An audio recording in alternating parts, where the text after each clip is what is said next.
Back on the Chad Hasty Show, News Talk KFYO. Thank you for tuning in this morning. Early voting begins on Monday. That's right, early voting. I know you might have just looked at the radio and gone, what? Early voting, that's right.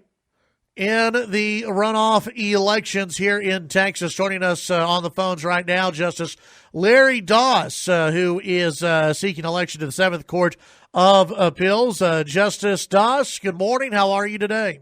Good morning, Chad. We're doing well. How are you doing this morning? Doing fantastic. Appreciate you joining us. Like I brought up with another candidate earlier running for the 140th District Court here, this runoff may be taking some people by surprise. With everything else going on in the world, there just hasn't been a lot of focus on any of the races that are out there. But tell folks a little bit about yourself and this race in particular and why you're seeking election. Sure. I appreciate the opportunity to do so.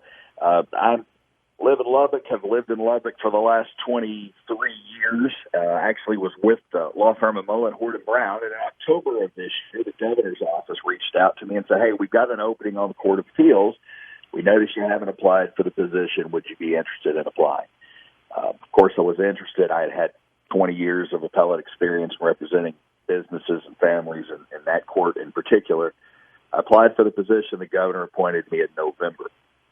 Then we had a weird series of events. I don't know how else to describe what actually occurred.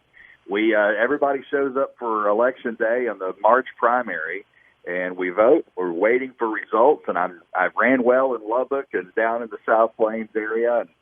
And as we start to look for the results, we notice that 2 counties have reported 100% of their precincts as having their ballots in, but they have 0 ballots cast for either candidate. Oops. As it turns out, we had 2 counties who left our race completely off the ballot. And under the election code, that means you got to run again, and you got to run again in all 46 counties. So we're gearing up to do this again for the July 14th Election Day, with obviously early voting starting on Monday. Yeah, and I hesitate to call this a runoff. I guess it's in the runoff election, but it's really just a do-over. That's right. For I would say for everybody involved, with coronavirus and everything else that's been going on, that's taken almost any attention whatsoever that would have been on this race. It's taken it away from this race. It has certainly made it hard to shake hands and kiss babies on the campaign trail. People tend to frown on you when you do that. It's different. It's different in a different regard too, because there's also a big congressional race, as you're aware of, up in the Amarillo area, the District 13 race. Yes. And so you got a lot of voters who are going to come out from the Amarillo area because they're interested primarily in the district and the congressional race. A lot of folks don't keep up with what's going on in these judicial races. And so we got to make sure the voters actually come to the polls from the South Plains and from West Texas. Otherwise, you may get drowned out in the fight up there. We had a listener who texted in just a question here. Do you believe in elected or appointed judge system in Texas? No, I think the elected system is the best way to go.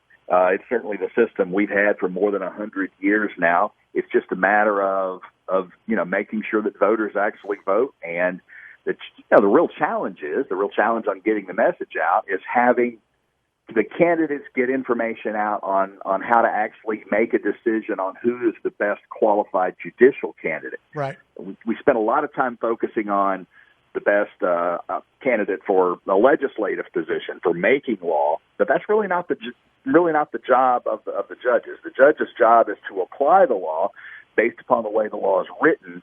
And that isn't quite as sexy on the campaign trail as being able to talk about policy issues. Well, when it comes to, and this goes for, I think, just about every judicial race, and especially true in a Republican primary, it's about resume. And that's what you hear a lot. It's resume versus resume. What do you bring to, the 7th Court of Appeals that your opponent just simply would not?